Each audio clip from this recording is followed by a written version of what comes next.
నమస్తే dear learners. మీ అందరి కోసం నేను ఈరోజు తెలుగులో ఒక ఇంపార్టెంట్ కాన్సెప్ట్ ఎక్స్ప్లెయిన్ చేస్తున్నాను.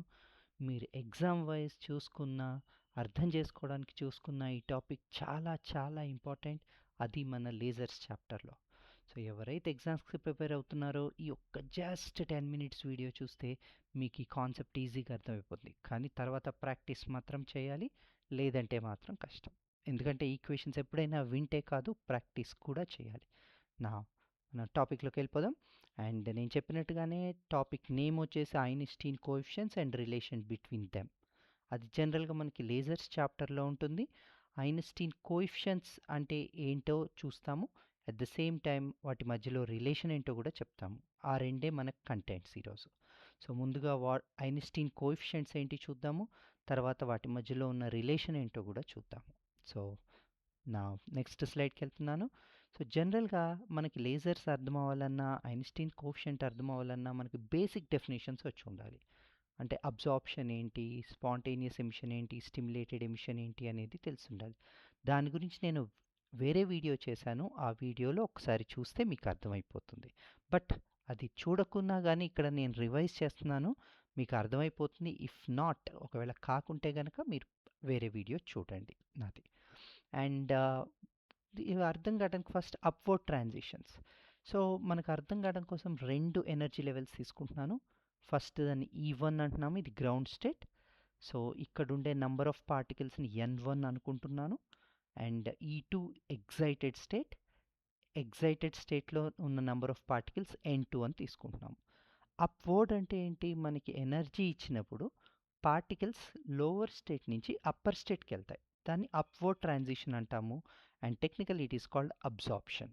సో హెచ్న్యూ అనే ఎనర్జీ ఇస్తున్నాను, అప్పుడు గ్రౌండ్ స్టేట్లో ఉన్న పార్టికల్ ఆ ఎనర్జీ తీసుకొని E2 స్టేట్కి వెళ్తుంది. This phenomena is only called absorption. దీన్నే అబ్జార్ప్షన్ అంటాము.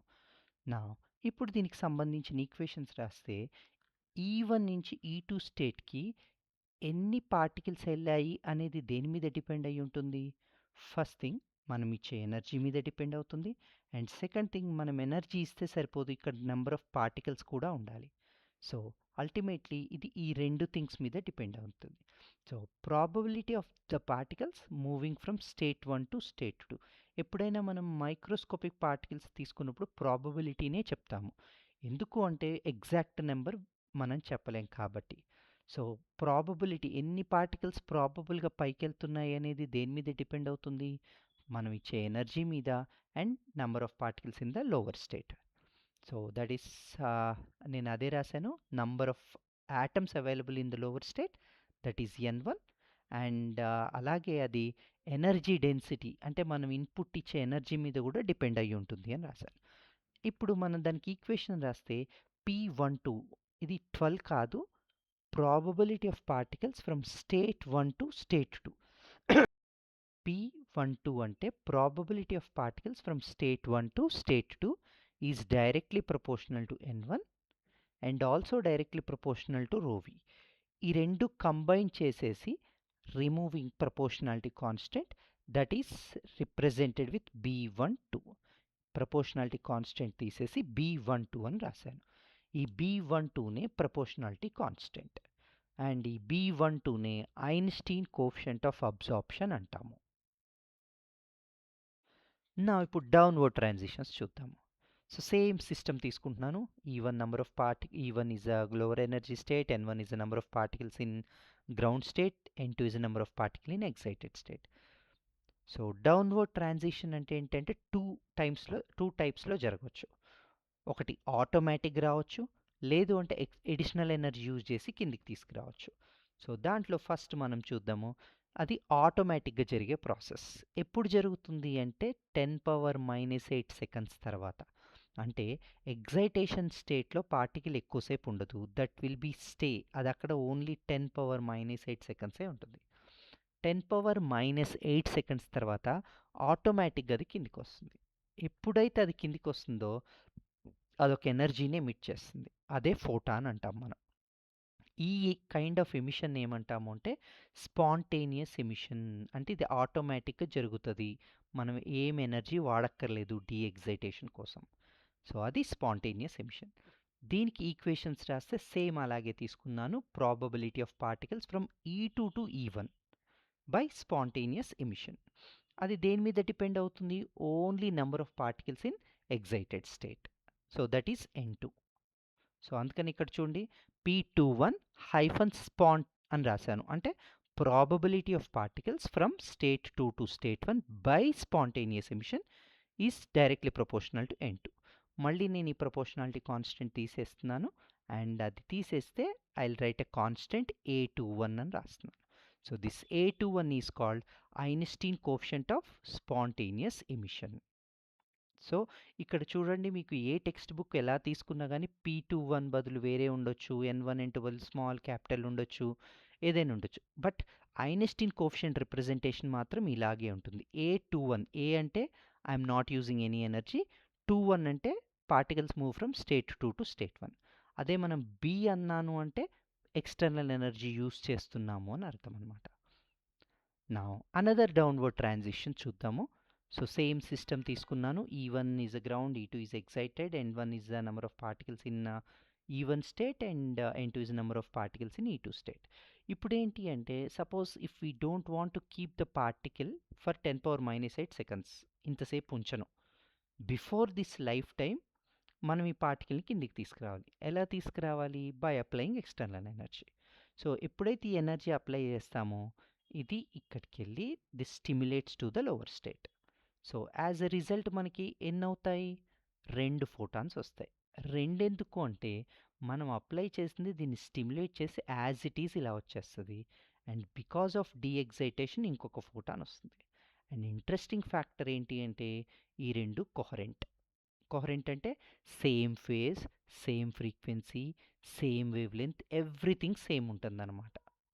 ఓకేనా? సో ఈ ఫినామినానే స్టిమ్యులేటెడ్ ఎమిషన్ అంటాం. ఫైన్.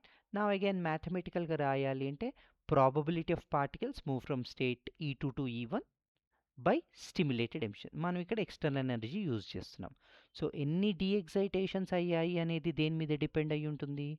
ఇక్కడ ఉండే నెంబర్ ఆఫ్ పార్టికల్స్ మీద డిపెండ్ అవుతుంది, అండ్ మనం ఇచ్చే ఎనర్జీ మీద కూడా డిపెండ్ అవుతుంది. So number of atoms available in the excited state and how much energy we applied. Now combinedly we can write, చూడండి, probability of particles from state 2 to state 1 by stimulated emission. That's proportional to what? N2, and also proportional to rho v, that is applied energy. Now combinedly we can write, so proportional to N2 rho v. Now remove this proportionality. Proportionality తీసేస్తే constant రాస్తాం B21. So ఈ B21 ఏమంటాం ఇప్పుడు మనం? Einstein coefficient of stimulated emission. And B అని రాస్తున్నాము అంటే ఏంటి? మనం ఎక్స్టర్నల్ ఎనర్జీ యూజ్ చేస్తున్నాము అని అర్థం. సో వీటికి నెంబర్స్ ఇచ్చాం. ఈ మూడిటిని ఇవి B12 for absorption, A21 for spontaneous emission, and B21 for stimulated emission. ఈ మూడిటిని ఏమంటాము అంటే ఐన్స్టీన్ కోఎఫిషియంట్స్ అంటాము. ఇప్పుడు రిలేషన్ బిట్వీన్ ఐన్స్టీన్ కోఎఫిషియంట్స్ చూద్దాం. సో మనకు ఆల్రెడీ తెలిసిన ఈక్వేషన్స్ నుంచి ఫస్ట్ సేమ్ ఈక్వేషన్స్ మళ్ళీ రాస్తున్నాను. దట్ ఈస్ అబ్జార్ప్షన్కి ఈక్వేషన్ 1, ఎమిషన్లో 2 ఉన్నాయి, spontaneous and stimulated emission. So నేను నెంబరింగ్ ఇచ్చాను 1 2 3 అని ఇచ్చాను. 1 for absorption, 2 is for spontaneous emission, and 3 is for stimulated emission. నా ఇప్పుడు ఏదైనా ఒక సిస్టమ్ ఈక్విలిబ్రియంలో ఉంది అని అంటే what does it mean? Number of upward transitions will be equal to number of downward transitions. So అంటే ఎన్ని అప్వర్డ్ జరుగుతాయో అంత డౌన్వర్డ్ వస్తాయి, అప్పుడే సిస్టమ్ ఈక్విలిబ్రియం అంటాం. అంటే సింపుల్గా ఏమనొచ్చు మనం? Absorption is equal to emission అంటాము. So absorption is equal to emission. ఎమిషన్లో 2 ఉన్నాయి కాబట్టి sum of spontaneous plus stimulated emission. Now in simple, 1 is equal to 2 plus 3. You can write in that way also. So P12 is equal to P21 spontaneous plus P21 stimulated. Now using the equations 1 2 3, we can write this. So N1 rho v B12 is equal to N2 rho v B21 plus N2 A21. Fine. Now just rearrange the terms. ikkada ee term ni teeskochi rho v common తీసాను. So that is N1 B12 minus N2 B21. is equal to N2A21. Now rho V is equal to this complete term will come to the denominator here. And to make this equation simple, ఇక్కడ N2ని బయటికి రాశాను. So ఎప్పుడైతే ఇక్కడ N2ని బయటికి రాస్తానో ఇక్కడ N1/N2 అని వస్తుంది. ఈ N2 వెళ్ళిపోతుంది. సో N2 N2 క్యాన్సిల్ అవుతుంది. So you left with what? A21 by N1/N2 B12 minus B21 అని వచ్చింది. దాన్ని ఈక్వేషన్ 6 అని తీసుకున్నాను. నా బట్ మనం స్టడీ చేసేది కాన్సెప్ట్ లేజర్లో కాబట్టి లేజర్లో ఎప్పుడైనా మనకి ప్రిన్సిపల్ ఏంటి అంటే స్టిమ్యులేటెడ్ ఎమిషన్. అంటే ఎన్ని ట్రాన్సాక్షన్స్ అప్వర్డ్ జరుగుతాయో అదే number of transaction downward most of the transactions are due to stimulated emission. అంటే సింపుల్గా చెప్పాలి అంటే absorption is nearly equal to stimulated emission. అందుకనే I equated B12 is nearly equals to B21. This happens only in case of lasers. So that is one relation between the coefficients. B12 is equal to B21, equation number 7. Now according to Boltzmann, we can write the ratio of these numbers N1/N2 can be written as exponential E2 minus E1 by KT. K is a Boltzmann constant, T is absolute temperature. At the same time, we can also write E2 minus E1 as h nu. Now, N1/N2 we can write it as e power h nu by kT. So, mana equation rho v can be written as equation 6 can be written as A21 by B21 1 by exponential h nu by kT minus 1 అని రాస్తాము. నా మనకి planks radiation లా ప్రకారం energy డెన్సిటీని ఇలా రాయొచ్చు equation 9 లాగా. So మనం గుర్తుపెట్టుకోవాల్సిందే అండి ఇక్కడ.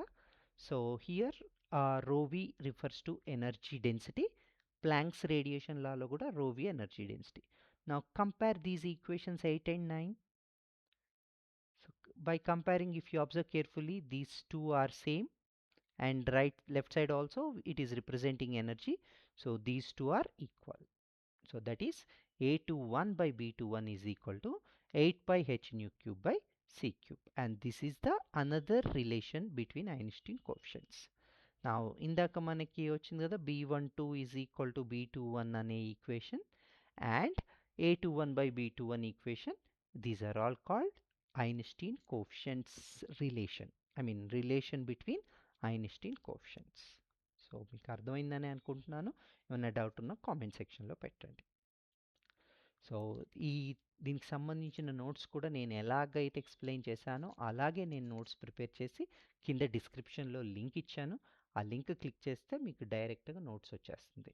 ఈ టాపిక్కి పీడిఎఫ్ వచ్చేస్తుంది. You can use that PDF for your preparation. So preparation కోసం అది చాలా యూజ్ అవుతుంది మీకు. అండ్ మళ్ళీ చెప్తున్నానండి, practice is must. And if you like my video, please give a like and share it and comment, and also subscribe to my channel Physics Quantas. And thank you very much for the watching, and for more updates and subscribe my channel. And మీకు ఏదన్నా topic కావాలి తెలుగులో explain చేయమన్నా, లేదు ఇంగ్లీష్లో కావాలి అన్నా కానీ జస్ట్ మీకు ఏ టాపిక్ కావాలో అది కామెంట్ సెక్షన్లో పెడితే నా నెక్స్ట్ వీడియోలో నేను ఆ టాపిక్ చేయడానికి ట్రై చేస్తాను. Happy learning. Thank you one and all once again.